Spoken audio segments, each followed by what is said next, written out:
ओम नमो भगवते वासुदेवाय। ओम नमो भगवते वासुदेवाय।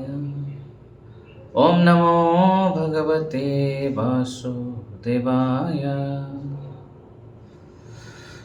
हरे कृष्णा। तो पिछले श्लोक में हमने चर्चा किया था, तीसरे श्लोक में इति दृक्षो लीलाभिर आनंद कुंडे सोहर्षम निमज्जन्तम आक्षेपयन्तम तदीयेषु तद्गेषु भक्तिर्जितत्व पुनः प्रेम तस्तम सता प्रतिबंधन। मैं आपका उस बाल स्वरूप लीला को बार बार प्रणाम कर रहा हूँ जो लीलाभीर अपने अनेक सारे लीलाएं प्रकट किए थे। सोहर्षम निमज्जन्तम, अपने ही जनों को, निज जनों को, निमज्जन्तम, लीला के सागर में, आनंद के सागर में डुबाने के लिए। नेक्स्ट श्लोक में अपना अभिलाषा व्यक्त कर रहे हैं। सत्यव्रत मुनि ने अपना अभिलाषा व्यक्त करके बोल रहे हैं, वरम देव मोक्षम न मोक्षम बधिन्वा न चान्यम वृणेहं वरेषदपीह इदं देव पुरनाथ गोपालबालम् सदा मे मनस्याभिरास्तां के मन्ये। कि हे प्रभु, आप वरिष्ठ होने के कारण आप कुछ भी वर देने के लिए सक्षम है। मान लीजिए कि गोपाल बाल का इतना गुणगान किए तो मान लीजिए कि भगवान बोलेंगे, अरे तुम इतना प्रार्थना किए, इतना गुणगान किए, कुछ वर मांग लो। क्योंकि लोग प्रशंसा क्यों करते हैं? कुछ पाने के लिए प्रशंसा करते हैं ना किसी व्यक्ति का। तो शायद तुम कुछ पाने के लिए प्रशंसा करो तो मांग लो कुछ वर। नहीं, मुझे कुछ वर नहीं चाहिए। वरम देव मोक्षम न मोक्षम बदीम्बा। हे देव, हे वरिष्ठात, वर देने में श्रेष्ठ। वरम देव, वरम मोक्षम, मोक्षम अवधिवा न च अन्यम अपि वृणेहम। ना तो मैं मोक्ष का प्रार्थना कर रहा हूँ, वृणेहम मतलब प्रार्थना कर रहा हूँ। यहाँ पर वृणेहम शब्द का अर्थ है प्रार्थना कर रहा हूँ। किसके लिए?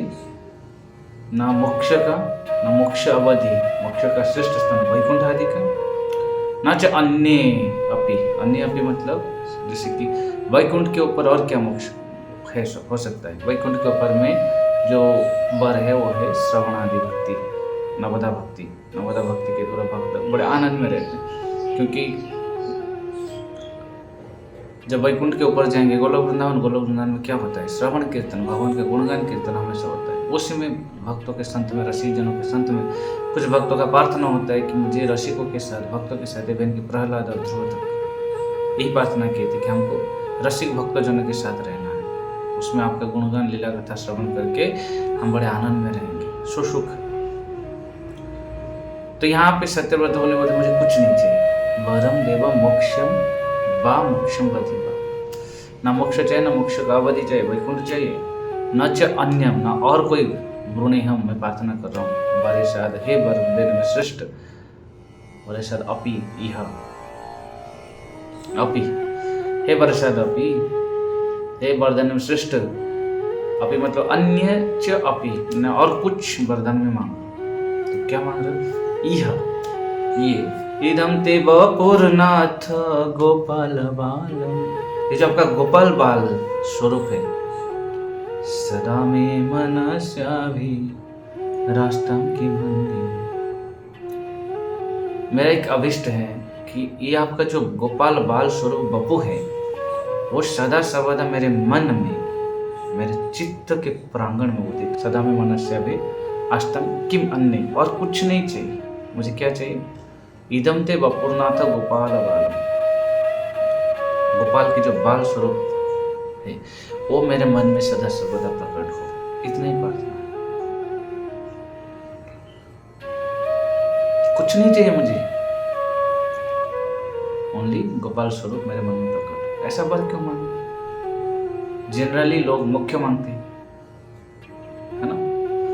मुक्ति ही परम लक्ष्य है।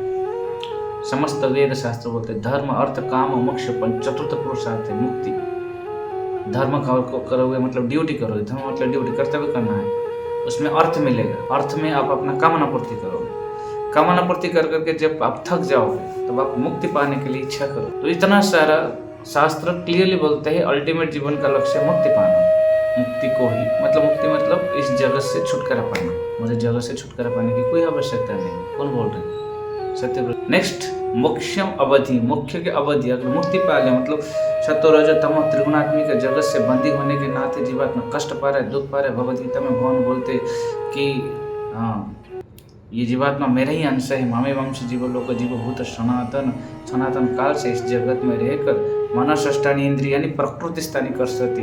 मन समस्त षड इंद्रियों के द्वारा, 5 इंद्रिय और मन के द्वारा प्रकृति उनको नचा रहे, कर सकती, संघर्ष करा रहे इस जगत में एग्जिस्टेंस के लिए। तो इस प्रकृति के वशीभूत होकर जीवात्मा इस जगत में कष्ट पा रहा है। इस प्रकृति से बाहर निकल जाएगा तो एटलीस्ट उसको मुक्ति या स्वाधीन जीवन की अनुभूति होगा। इसलिए सारे शास्त्र एक स्वर में बताते हैं मोक्ष ही परम लक्ष्य, मुक्ति परम लक्ष्य। पर त्रिगुणात्मिक प्रकृति से आप परे जाने के बाद क्या करोगे? फिर त्रिगुणात्मिक के प्रकृति के परे शंकराचार्य जो मुक्ति के मार्ग दिखाते हैं वो लास्ट में बताए नारायण परो व्याख्यात, परो ब्रह्म में नारायण। तो उस नारायण तक पहुंचना, मुक्ति के ऊपर क्या है? वैकुंठ आदि लोक को जाना। मोक्षम अवधि मतलब वैकुंठ लोक को प्राप्त करना। तो वैकुंठ लोक में कितने प्रकार का मुक्ति होता है? मुक्ति 2 प्रकार का होता है। 2 प्रकार का मुक्ति में पहला होता है सुखोत्तर और दूसरा होता है प्रेम सेवोत्तर। सुखोत्तर, प्रेम सेवोत्तर। सुखोत्तर मतलब खुद सुखी होना चाहता हूँ, खुद मुक्त होना चाहता हूँ, खुद इस जगह से बाहर निकल कर आनंद में रहना चाहता हूँ। मुझे वैकुंठ जाना है, मुझे गोलोक जाना है, मुझे कृष्ण लोक जाना है। क्यों? क्योंकि मैं इस जगत में दुख पा रहा हूँ, उस जगह जाने से सुखी हो जाऊंगा, इसलिए जाना चाहता हूँ। ये मुक्ति सुखोत्तरा मुक्ति है। वैष्णव को, भक्तों को, जो भगवान के भक्त होते हैं उनको ये मुक्ति से कोई लेना देना नहीं। मैं गोलोक जाना चाहता हूँ, मैं वैकुंठ जाना चाहता हूँ, क्योंकि मेरे को सुख चाहिए, मेरे को आनंद चाहिए, मैं दुख पा रहा हूँ। दूसरा मुक्ति होता है प्रेमो सेवोन्नतरा। प्रेम से भगवान की सेवा करने के लिए, भगवान को सुख देने के लिए मुझे जाना, जिधर भी भेजना भेजो। नारायण परा सर्वे न कुतश्च न बिभ्यते स्वर्ग अपवर्ग नारकेषु अपि तुल्यतु दर्शनम। जो नारायण के भक्त होते हैं, जो भगवान के भक्त होते हैं, उनको स्वर्ग भेजो, नरक भेजो, किधर भेजो, उनको कोई फर्क नहीं पड़ता। क्यों? क्योंकि वो जहां जाएंगे भगवान के भजन करें। तो यहाँ पे हम मुक्ति के बारे में कुछ चर्चा करने वाले हैं। थोड़ा ध्यानपूर्वक सुनेंगे तो समझ में आएगा कि मुक्ति 2 प्रकार का होता है, सुखोत्तर, प्रेम सेवोन्नतरा। सुख मतलब सेल्फिश डिजायर, मैं सुखी होना चाहता हूँ इसलिए मैं मुक्ति पाना चाहता हूँ। सेवोन्नतरा, प्रेम सेवोन्नतरा, प्रेम से भगवान की सेवा करने के लिए। मोस्टली जितना मोक्ष प्राप्त करने की इच्छा होता है वो सुखोन्नतरा होता है। खुद सुखी होना चाहते हैं इसलिए मुक्ति चाहिए। चैतन्य चरितामृत कृष्णदास कविराज गोस्वामी बोलते हैं भुक्ति मुक्ति सिद्धि कामी सकल शांत, कृष्ण भक्त निष्काम अतएव शांत। भुक्ति कामी, भोग करने की वांछा जिसने रखा है इस जगत में, मुझे भोग चाहिए, मुझे एंजॉयमेंट चाहिए, मुझे सुख चाहिए, तो दिन भर परिश्रम करते सुख प्राप्त करने के लिए। भुक्ति कामी, एंजॉय करना चाहते इस जगत में। मुक्ति कामी, मुक्ति पाने की इच्छा रखने वाला भी परिश्रम करते हैं, मैं क्या करने से मुक्ति मिलेगा मुझे, इसलिए दुनिया साधना करते हैं, जप तप साधन। सिद्धि कामी, जोगी लोग सिद्धि प्राप्त करने के लिए तपस्या करते हैं। ये सब अशांत है क्योंकि इनके मन में कामना है। जिसके मन में कामना रहेगा वो अशांत है। कृष्ण भक्त निष्काम, कृष्ण भक्त जो होते हैं उसके मन में कोई कामना नहीं है, इसलिए वो शांत है, उनको मुक्ति से मतलब ही नहीं। श्रीमद् भागवत हम मुक्ति का डेफिनेशन बताते हैं, बोलते मुक्ति हित्वा अन्यथा रूपम स्वरूपेण व्यवस्थित। मुक्ति का मतलब है अपना स्वरूप में वास करना, अपना स्वरूप में स्थित हो जाना। अपना स्वरूप क्या है? चैतन्य महाप्रभु श्रीमद् चैतन्य चरितामृत में बताते हैं जीवेर स्वरूप है कृष्णेर नित्य दास। हमारा रियल आइडेंटिफिकेशन, रियल परिचय है कि हम भगवान के नित्य दास है। भगवान की सेवा करेंगे तब ना सुखी रहेंगे, नित्य कृष्ण दास। तो इस स्थिति में आ जाना, भगवान की सेवा में लग जाना, हमारा ये नेचुरल स्थिति है, हमारा वही वास्तविक स्वरूप है। उसमें हम सुखी हो सकते हैं। पर होता क्या है, मुक्ति कामी हो जाते हैं। हमको मुक्ति चाहिए। कैसा मुक्ति? सुखोन्नोत्तरम, खुद सुखी होने के लिए। हमको ये जगत बेकार लग रहा है, इसलिए हम वैकुंठ जाना चाहते हैं। और वैकुंठ में सालोक्य, सारूप्य, साष्टी, सामीप्य 4 प्रकार का मुक्ति होता है। सालोक्य, सालोक्य मतलब भगवान जिस लोक में रह रहे हैं उस लोक में हम रहेंगे, भगवान के साथ रहेंगे। क्यों? मुझे आनंद मिले। भगवान का सेवा करना किधर भी कर सकते हो भाई। भगवान का सेवा करना है किधर भी कर सकते हो, घर पे भी कर सकते हो, नरक में भी कर सकते हो, स्वर्ग में कर सकते हो। पर सालोक्य, हम भगवान के लोक धाम में जाके भक्ति करेंगे। हम वैकुंठ में जाएंगे तब जाके भक्ति करेंगे, गोलोक जाएंगे तब भक्ति करेंगे। ये जगत में भक्ति नहीं कर सकते क्योंकि बाधा आता है। भक्ति बिना ठाकुर बोलते तब सेवा सुखे जत पाई दुख सहित परम सुख। हे प्रभु, आपकी सेवा करने में जितना दुख मिलता है वो एक्चुअली परम सुख है, क्योंकि आपके लिए मैं मेहनत कर रहा हूं, मुझे कष्ट मिल रहा है। आपके लिए सेवा कर रहा हूं, मुझे कष्ट मिल रहा है। मैं आपके सेवा में लगा हुआ हूं। जैसे इस संसार में भी जब एक गृहस्थ अपना पत्नी, अपना बच्चों को सुख देने के लिए मेहनत करके, परिश्रम करके, कष्ट करके आता है, उसको अच्छा लगता है कि मेहनत किया अपने बच्चों को, पत्नी को सुख देने के लिए। तो भक्त उसी प्रकार भगवान को सुख देने के लिए मेहनत करता है, कष्ट करता है, परिश्रम करता है, थक जाता है, पर भगवान को सुख देने के लिए प्रयास करता है। बोले जतो पाए दुख, दुख आने पर भी उसको सुख अनुभव होता है। इसलिए भक्त कभी मुक्ति नहीं चाहता है, मुक्ति उसको बेकार लगता है। कैवल्य नरकायते, मुक्ति उसको नरक जैसा महसूस होता है। क्यों? क्योंकि मुक्ति में भगवान का सेवा सुख है ही नहीं। भगवान को सेवा करने के, भगवान को सुख देने के लिए कोई कार्य है ही नहीं। बस मैं सुखी होना चाहता हूँ। इसलिए सालोक्य, भगवान के लोक में रहना चाहता हूँ। सामीप्य, भगवान के सम्मुख में रहना चाहता हूँ। साष्टी, भगवान का जैसा ऐश्वर्य प्राप्त करना चाहता हूँ। भगवान का जैसा सारूप्य, भगवान का जैसा रूप प्राप्त करता हूँ। ये 4 प्रकार का मुक्ति है। पर यहाँ पे वदम देव मोक्षम ना मोक्षम वधीम नहीं चाहिए मुझे। ये मुक्ति मुझे चाहिए। तो कौन सी मुक्ति चाहिए? क्या तुमको वैकुंठ आदि मुक्ति नहीं चाहिए? 3 गुण से ऊपर ब्रह्म ज्योति या ब्रह्म में लीन होने का मुक्ति नहीं चाहिए? ब्रह्म में लीन होना तो भक्तों को बिल्कुल पसंद भी नहीं। क्या ब्रह्म में लीन हो जाना, अपने आप को सुसाइड करना, मर जाना, खत्म हो जाना, मर्ज हो जाना, ब्रह्म में लीन हो जाना, ये क्या जिंदगी है? हम सृष्टि हुए हैं भगवान को आनंद देने के लिए। भगवान हमको सृष्टि की, उनके सेवा में लगने के लिए। हम उनका सेवा छोड़ के ब्रह्म में लीन होंगे। क्यों? शांत हो जाएंगे, एकदम निर्वाण।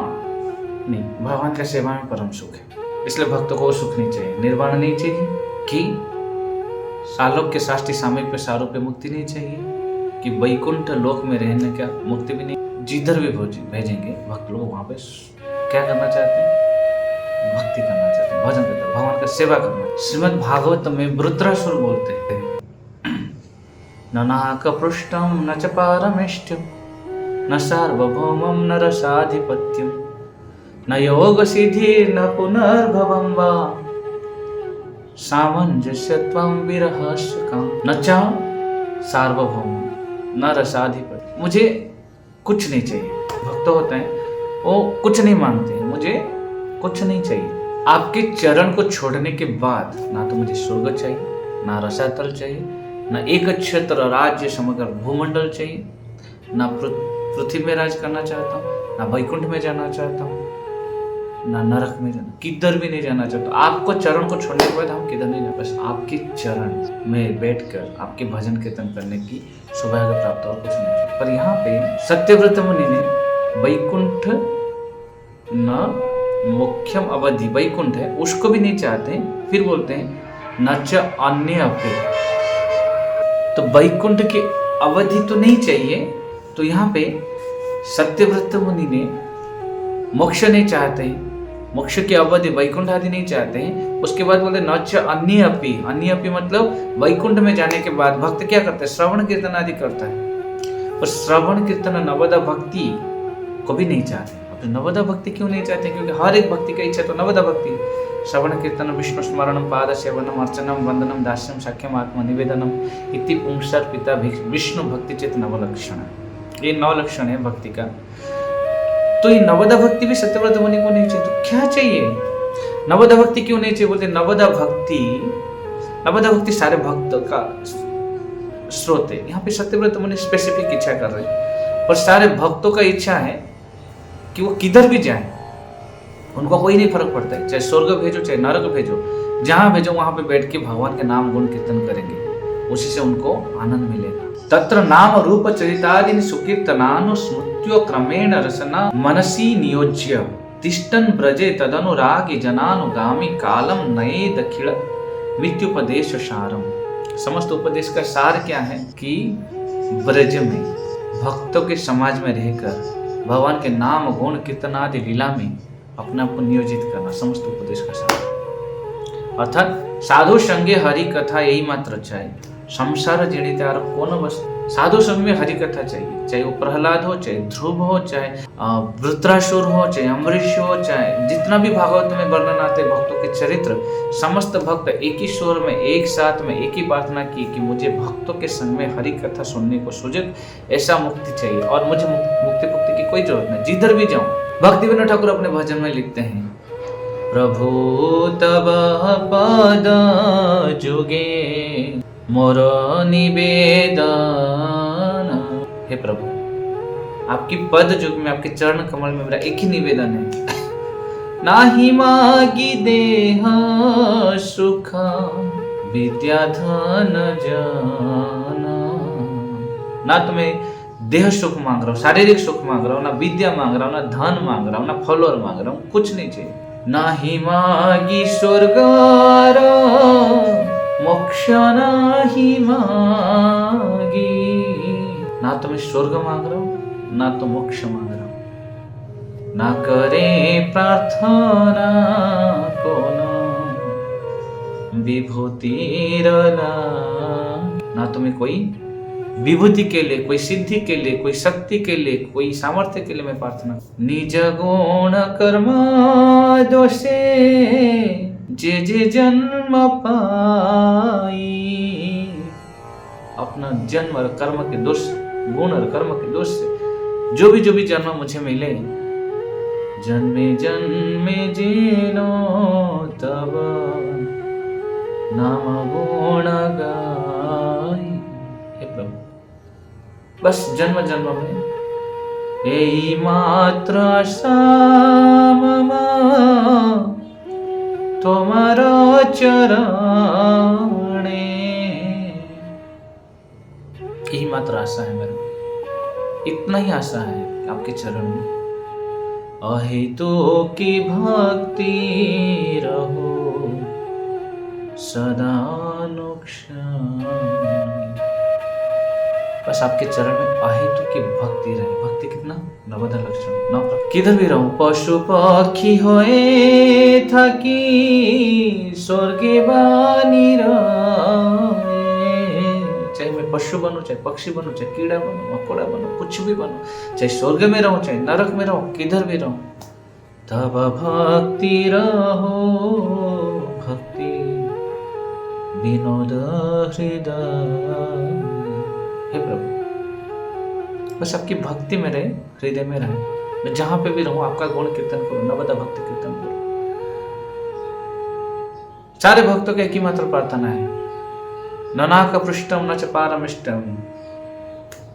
ना तो मुझे स्वर्ग चाहिए, ना तो वैकुंठ चाहिए, ना तो रसाधिपति चाहिए, ना कुछ चाहिए। जिधर भी जाऊं, स्वर्ग नरक सब समान है भक्त। नारायण परा सर्वे न कुतश्च न विद्यते स्वर्ग नरक आदिषु अपितु देतु। जिधर भी भेजो वहां पे जाके भजन करेंगे।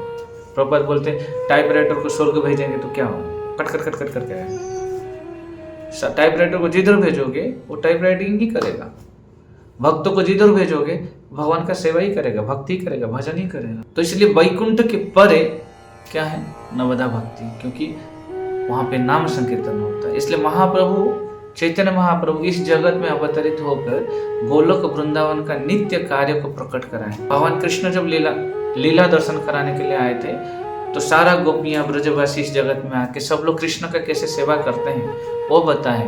और गोपियां किस भाव से कीर्तन करते थे, गोपियां क्या करते थे, चैतन्य महाप्रभु प्रकट होकर बताए। गोपी भाव रसामृताब्धि लहरी, गोपियों के भाव की रस की लहरी लेके आए थे महाप्रभु।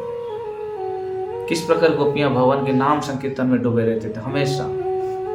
हमेशा कृष्ण के गुणगान कीर्तन कथा रस मधुरिमा उसमें डूबे रहते थे।